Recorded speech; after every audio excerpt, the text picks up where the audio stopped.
European future. Before I begin today, let's just take a moment, if we may, to honor the sacrifice of Ukrainian pilot and Rada deputy Nadezhda Savchenko, who was seized in Ukraine in 2014, dragged across the Russian border, and unjustly held and tried in Russia. Today, her hunger strike continues as the court in Rostov again delays an announcement of its verdict. Nadia's struggle is a stark reminder of the pressures Ukraine continues to face, even as it works to build a stronger, more resilient country for its citizens. I want to thank this committee for its continued focus on Nadezhda Savchenko and all Ukraine's hostages, and for the passage of Senate Resolution 52. We call on Russia to release her immediately and return her to Ukraine and to her family before it's too late.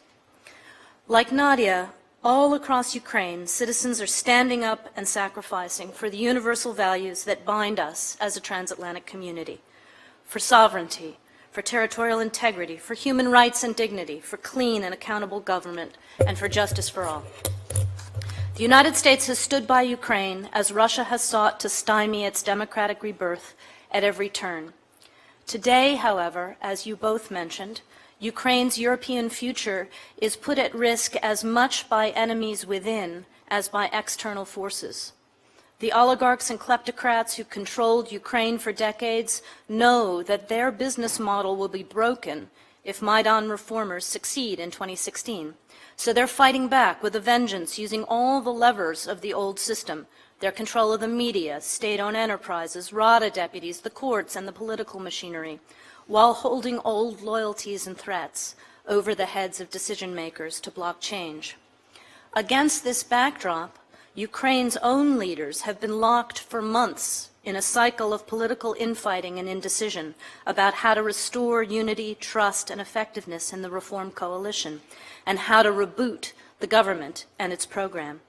Every week that Ukraine drifts internally, that reform is stalled, IMF and international support goes undispersed, and those inside and outside the country who preferred the old Ukraine grow more confident. The ability of the United States and the international community to continue to support Ukraine depends upon the commitment of its leaders to put their country and their people first. So all those who call themselves reformers in Ukraine have to work harder now to rebuild consensus behind a leadership team and an IMF and EU compliant program of aggressive measures to clean up corruption, restore justice, and liberalize the economy.